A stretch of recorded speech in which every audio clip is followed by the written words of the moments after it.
Attention, ne vous attendez pas à des sources précises, je rappelle que je donne mon interprétation et mon point de vue sur le film, donc j'en ai strictement rien à faire des analyses faites par d'autres personnes. Ah oui, et aussi je vais tout spoiler, donc filez le voir, internet est votre ami, pour le visionner en toute légalité.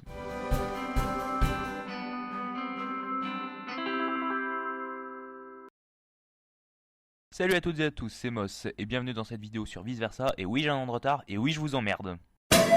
Non mais attends, je peux pas commencer comme ça. Salut à toutes et à tous et bienvenue dans cette vidéo un peu inclassable, même si elle est classée dans les hors-sujets total. En effet, en suivant mon petit planning, j'aurais dû vous sortir dans cette partie de l'année un à peu près science. Sauf que même avec la meilleure volonté du monde, j'aurais pas pu. Parce que oui, je rappelle que j'ai 16 ans et à 16 ans c'est composé de quoi vos 35 heures habituelles? Les cours. Et vu qu'on est en fin d'année scolaire, il y a des examens, donc je préfère reporter aux vacances l'à peu près science pour ne pas le bâcler et pour me donner bonne conscience. Mais ça me manque quand même, et on va aujourd'hui faire un mix entre un à peu près science et un hors-sujet total puisqu'on va parler de Vice Versa, Inside Out dans la langue de Shakespeare. Alors oui, effectivement, j'ai un peu de retard, mais j'ai découvert le film que très tard, en gros quand j'ai sorti l'à peu près science sur Superman. Et je vous entends venir d'ici me dire pourquoi faire une vidéo sur un Pixar, c'est des trucs pour les gamins comme tous les Disney, nanana. Donc primo, c'est lié Lucasfilm, Marvel Productions et tout ce que Disney a racheté. Je rappelle aussi que Pirates des Caraïbes, c'est un pur produit Disney. Mais surtout, c'est que vous n'avez pas pigé la portée des Disney hors du cadre de l'humour. Donc c'est soit que vous avez entre 10 et 14 ans et que vous voulez faire comme les grands, la maturité en moins, ou que vous êtes un adulte n'ayant pas daigné revoir au moins un Disney pour le voir sous un nouvel angle. Mais bref, revenons-en à vice versa. Il a été auréolé pour son histoire et la justesse avec laquelle il traitait son thème, à savoir les émotions et le passage à l'adolescence, le tout saupoudré d'un humour qui, comme d'habitude chez Disney, a plusieurs niveaux de lecture. Mais c'est pas sur ça que je vais faire la vidéo. Principalement. Il y a plein de critiques du film qui existent. Non, ce qui m'a vraiment intéressé, c'est la manière qu'a le film de traiter le fonctionnement du cerveau. Bah oui, d'un film qui traite des émotions, faire une interprétation correcte de notre pièce maîtresse, c'était le minimum syndical qu'on pouvait lui demander. Et bah putain, pour moi tout est très bien pensé. Bon, c'est modifié dessin, on vous démerdez c'est ça, pour les besoins du film, mais c'est très bon. Et déjà, on va faire un tour dans le quartier cérébral, centre des émotions du cerveau de Ridley. Le fait qu'il soit au centre du cerveau de Ridley n'est pas anodin, puisque sa fonction me fait penser qu'il est inspiré de l'hippocampe, pour le côté création des souvenirs, et l'hypothalamus, qui est, selon Futura Science, est impliqué dans la régulation de grandes fonctions comme la faim, la soif, le sommeil ou la température corporelle. Il est aussi impliqué dans le comportement sexuel et les émotions. Et justement, c'est quoi ce dernier mot? Les émotions, j'ai pas grand chose à dire dessus, je suis pas psychologue, je préfère pas imaginer ce que ça donnerait, mais elles sont assez représentatives de la réalité. La peur, tous les animaux l'ont. Le dégoût, c'est un peu l'instinct de survie, car selon Joie, elle empêche Ridley de s'empoisonner. Après, ça touche un peu plus vers un comportement sophistiqué, la colère étant plus flagrante chez des animaux évolués au niveau sentimental comme les mammifères. La joie, pareil, là, ce chien, il est content, là, ce lézard, on a juste l'impression qu'il est en dépression phase 3. Et enfin tristesse, qui est aussi une émotion commune à la plupart des mammifères et qu'on remarque aussi chez les oiseaux, tout comme les 4 émotions précédemment citées. Pour rester sur le sujet des émotions, l'histoire du film traite du passage à l'adolescence avec le chamboulement des émotions de Ridley, ce qui colle à la fois avec ce qui nous est arrivé, nous arrive ou va nous arriver à tous, et le développement cérébral important qui arrive pendant la puberté dans le cortex préfrontal, ce qui induit à l'évolution de notre logique, de notre personnalité et donc de notre manière de percevoir le monde.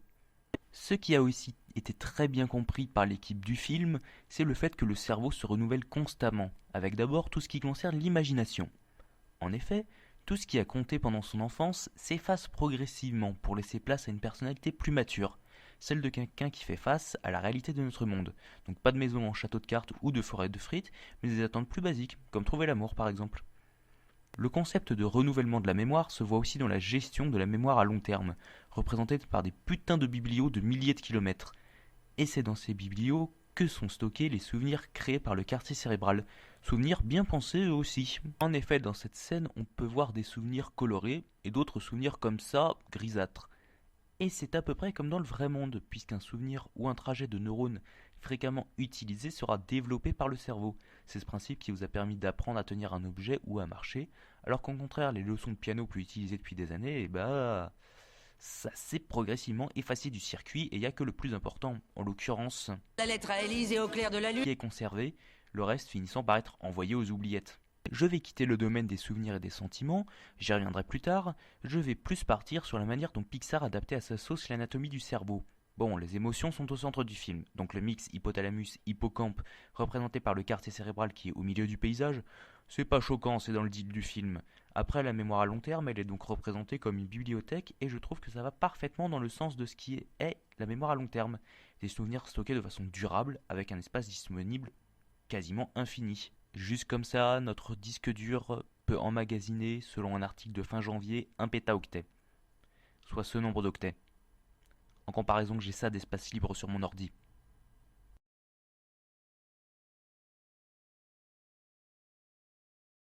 Et ces souvenirs sont réutilisés plus ou moins fréquemment par l'individu selon ses besoins. Donc là-dessus, parfait. Et surtout, là où j'ai accroché dès le premier visionnage, c'est la manière dont ce nettoyage s'effectue. En effet, ce sont des sortes de boules qui dégagent les souvenirs en question, mais qui aussi les envoient au quartier cérébral. Alors je vais très sûrement dire de très grosses absurdités, mais je vous rappelle que c'est pas un à peu près science, mais une analyse personnelle du film, donc pardon d'avance. Ces boules pour moi, c'est des sortes de molécules qui assurent le bon fonctionnement de notre système nerveux. Et l'idée est pas débile, c'est bien par des régulations d'hormones, donc de molécules, que certaines de nos fonctions sont assurées. Du genre, les fonctions? Bah... D'accord. C'est dégueulasse, tu sais, quand tu t'y mets. Il y a bien d'autres zones, mais j'aurais du mal à les associer à des zones concrètes de notre cerveau, même si le subconscient, je pourrais le caser dans l'hypothalamus avec le fait qu'il concentre nos peurs, donc rapport à notre instinct, donc on retombe aussi sur le dégoût de ces choses. La seule raison qui explique sa localisation loin du quartier cérébral est que l'on tente de refouler nos peurs, donc de les balancer dans le vidage mémoire et de s'en débarrasser à jamais. Par contre, de très très très loin, mon passage préféré, c'est celui de la fabrique à rêves.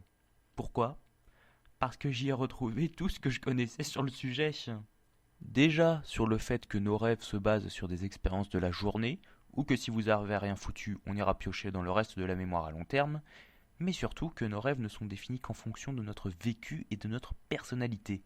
Ça passe par l'argument précédent, mais aussi par le fait que certaines des personnages intervenant dans les rêves de Ridley sont constitués de figures ayant aiguillé ses choix de vie, la licorne étant un reste de sa période petite fille naïve qui n'avait encore jamais touché à Internet. Et puis, anatomiquement, Tu vas nous dire qu'on a un Hollywood dans notre caboche?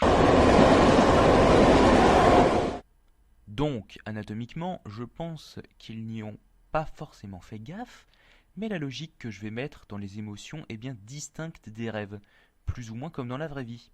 Et maintenant, au niveau chimique, l'idée des molécules prend tout son sens puisque le sommeil et le rêve sont dus à des hormones, comme des monoamines oxydases. Ah, les joies de la chimie. Et puis je vais arrêter de vous saouler avec les boules, Parce que ça risque de porter quelque peu à confusion. mais tout comme des hormones, des enzymes ou plus largement des molécules, elles accomplissent les fonctions essentielles au fonctionnement de la caboche de Ridley, comme le nettoyage, la construction de nouvelles structures ou l'accomplissement de mécanismes naturels.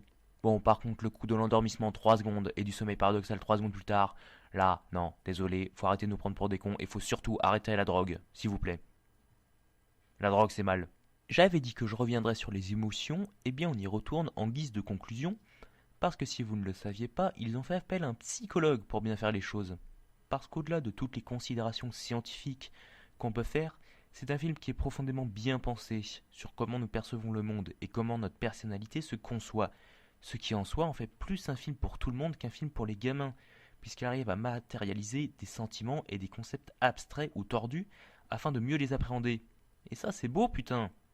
Et en termes de résolution d'histoire, c'est d'une justesse magistrale, puisque, attention spoiler, sautez jusqu'à ce point de la vidéo, vite vite, on se rouille si vous n'avez pas vu le film, le fait que le souvenir qui se forme soit à la fois triste et joyeux symbolise l'accomplissement de l'adolescence.